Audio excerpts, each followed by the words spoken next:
You know what I'm saying? It's going down. You know, everybody's getting pimped. Whether you work a 9 to 5 or whether you work for yourself, you're getting pimped by somebody. That's not the crime. The crime is how long you allow yourself to get pimped. You have to come up. Everything is a come up. Everything is a struggle. You start from the bottom, working to the top. Me, I have no patience for anybody that doubts me. None at all. It's too hard out here. You know what I'm saying? If my people don't stand up for me, who is?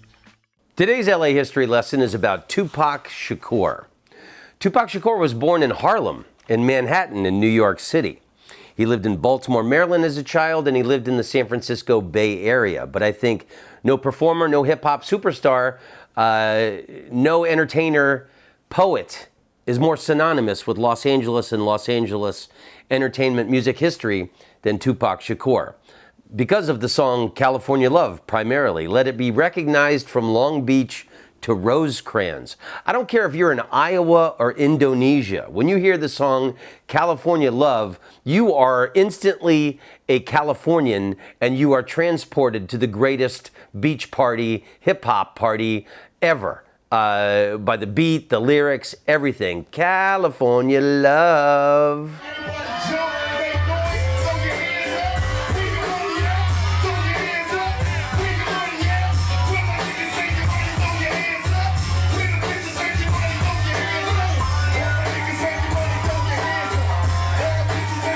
In 1993, Tupac formed a group called Thug Life, and to commemorate that event, he had Thug Life tattooed on his stomach.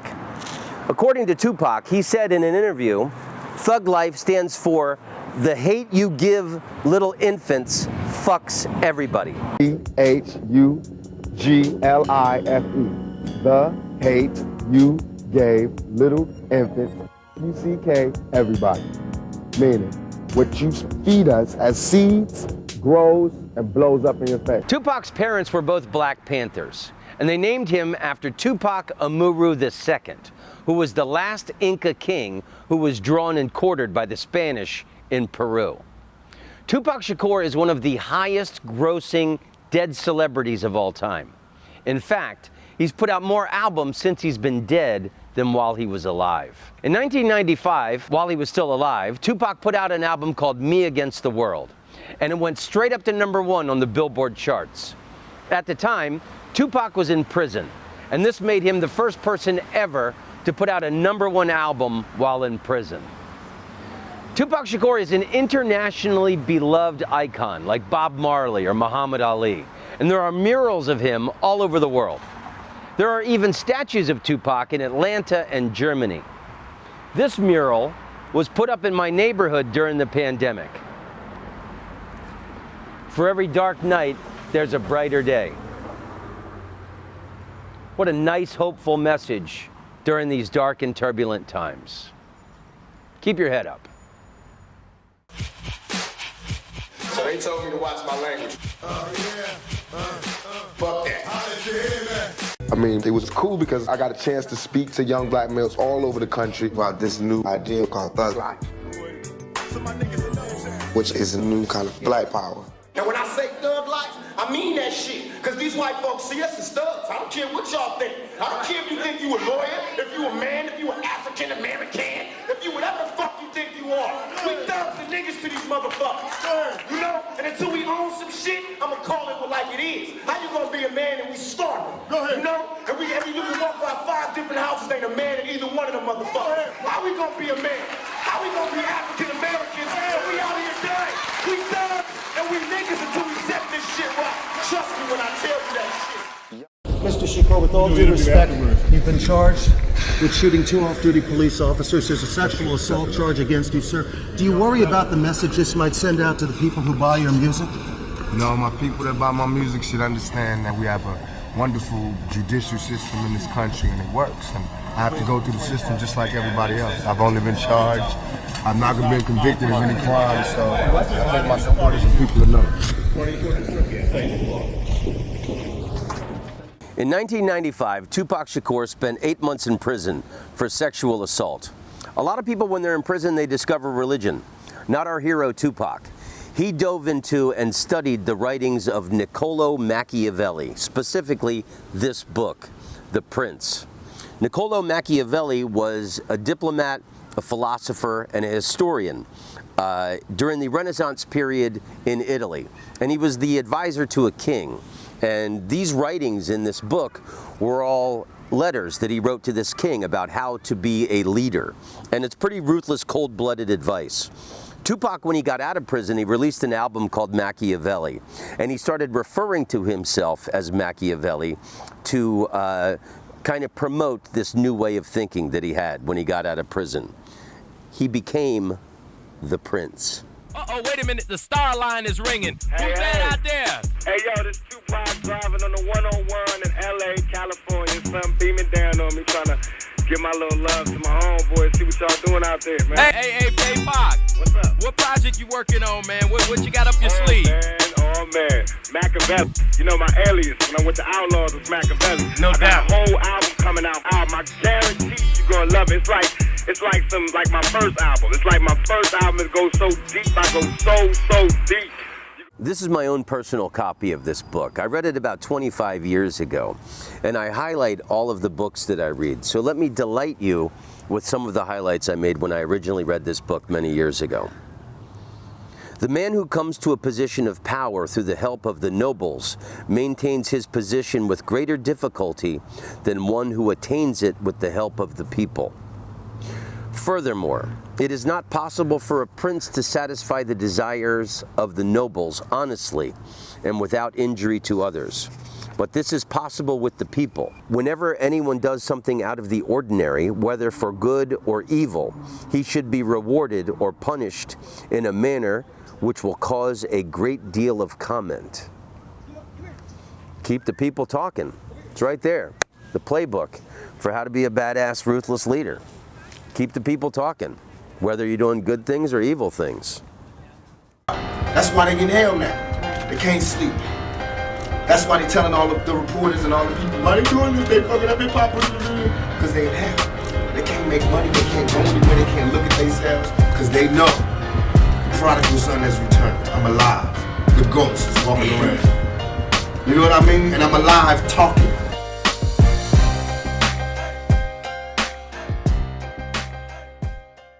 On November 30th, 1994, Tupac was in New York City and he was recording a mixtape for Ron G. His beeper keeps going off and he's getting messages from this producer named Jimmy Henchman.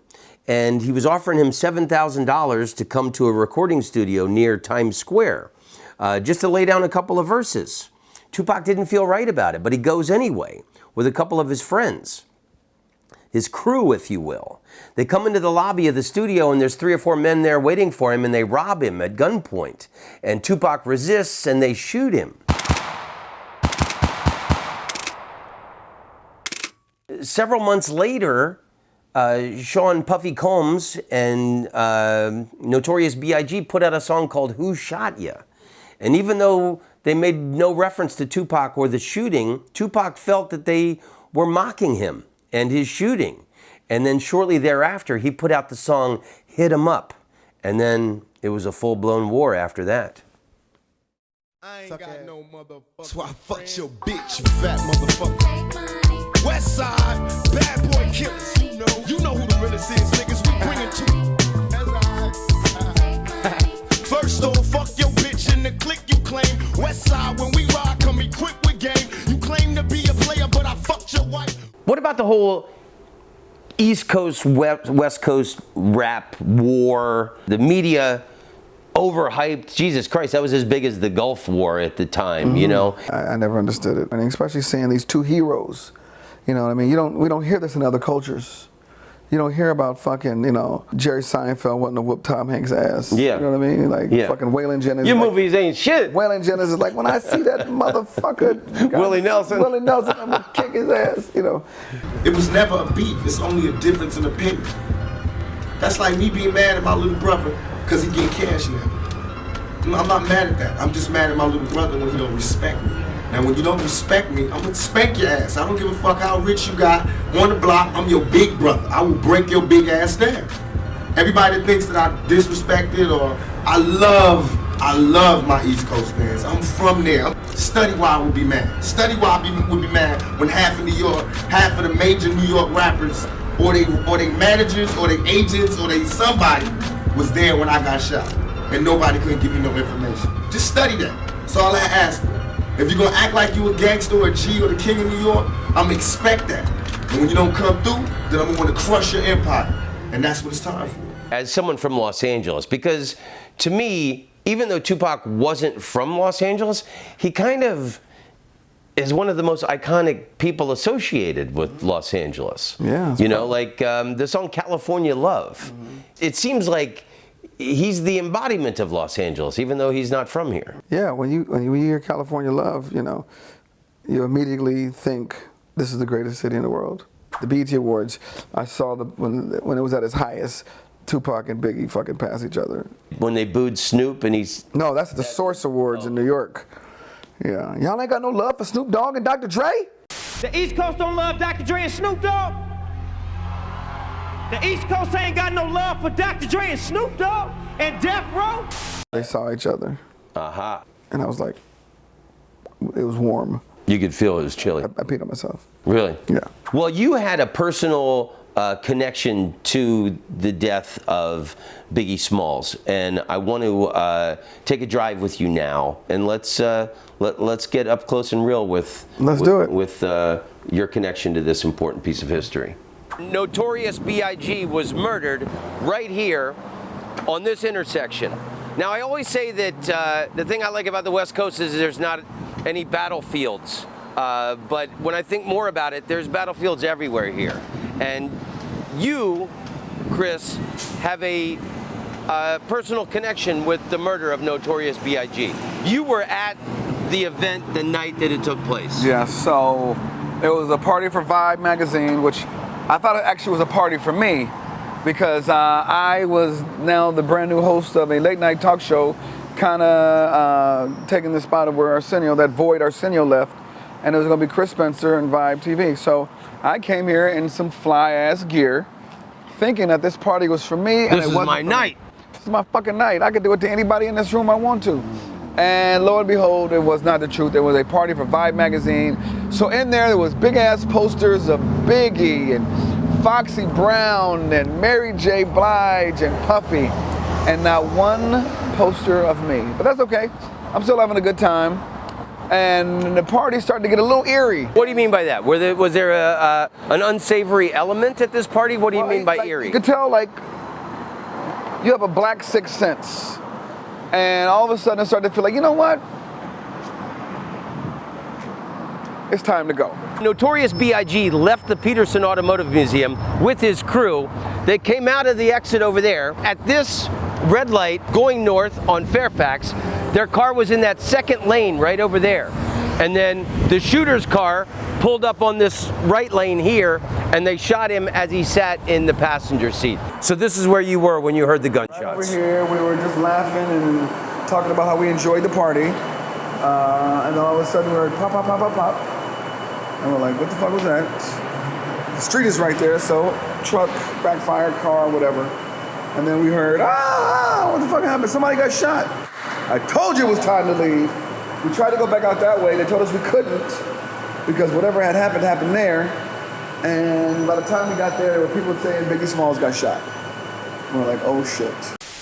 Notorious B.I.G., otherwise known as Biggie Smalls, whose real name is Christopher Wallace, was on the top of the charts when he was gunned down March 9th, 1997, around 12:30 a.m. A car pulled up alongside his green SUV, and the driver opened fire, killing the 24-year-old rapper. So it must have really echoed through this parking garage. Oh my God. Yeah. You work here? No, today I'm just chefing here for the party. Do you know this is where Biggie Smalls was at a party when he got killed, right over there at that red light? Do you have any thoughts on that? Oh my God, it's been so many conspiracy theories, and somebody said this, somebody said that. I don't know, for real. I mean, I don't know who to believe. I don't know the truth from the lies. I don't know what to believe. But him, too, I don't know what to believe. Yeah. I didn't pull the trigger.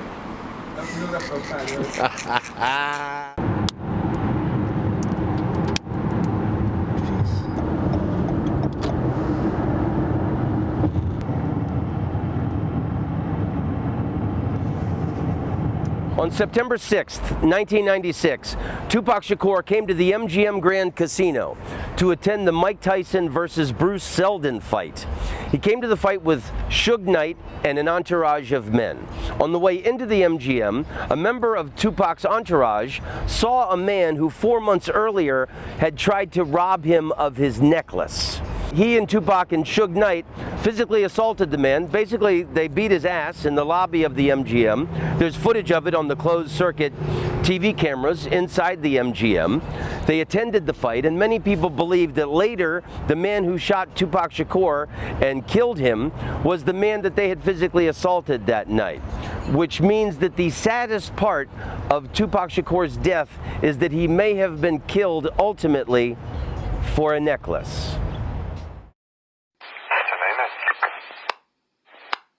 620, give me that job on Mulligan. Thanks, Funny.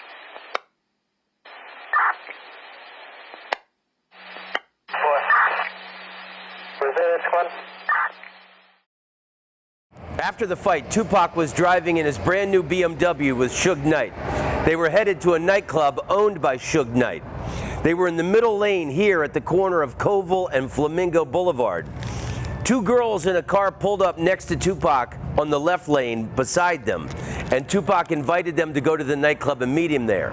At that moment, a late model white Cadillac pulled up on his right side, and a guy in the back seat rolled down the window and shot Tupac 4 times with a .40 caliber Smith & Wesson Glock 22. And this light post is the only memorial that exists for Tupac Shakur. I brought him flowers, and I read that Tupac's favorite drink was Fanta orange soda. Let's pour out a little for our dead homie. To Tupac.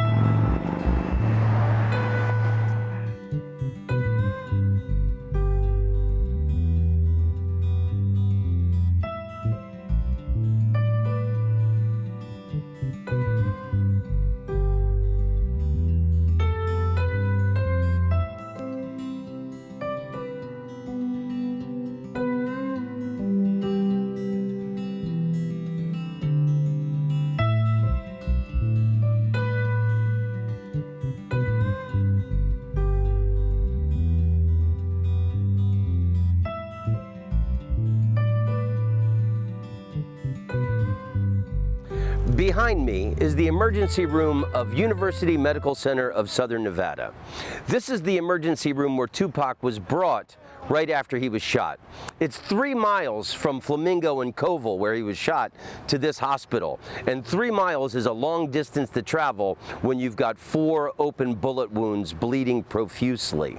Tupac was interviewed several days after he was shot by police, and they asked him if he knew the person or saw the person who had shot him, and according to the police officer who interviewed him, Tupac said, "Fuck you."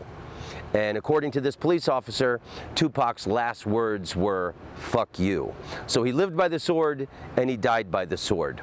Tupac died 6 days after he was shot on September 13th, 1996. He was cremated the day after on September 14th. And according to reports and mythological legend told by his friends, the group that he formed, the Outlaws, took his cremated ashes, mixed them up with marijuana, rolled them, and smoked their dear friend's ashes with some marijuana, proving once again that the most valuable treasures in life are friendships. What do you think Tupac's legacy is now? I don't think it's been tarnished. I think, the fact that he stood for what he believed in and fought for what he believed in, and he loved his people, he loved the culture, and who knows what his metamorphosis would have been by now. He'd probably be not in the pulpit, but he'd probably be somewhere where he can speak to us from a higher level in terms of helping us make change. So many buried peers throughout the years while pouring out liquor and beers for all my homies that wasn't here. Can't help but shedding tears at the cemetery, making me wonder if this loaded pistol's necessary. Even the preacher can see the pain in my mother's eyes while walking by, can't help but sympathize when brothers die. Maybe the pain will make the situation change. No motive for murder, the homicidal never aim. This crooked game, bullets is blasted. Time passed, brothers in mass retaliation is the aftermath. And why am I not wearing a shirt? Because I'm 55 years old and this is my body. Tupac, Thug life, love life.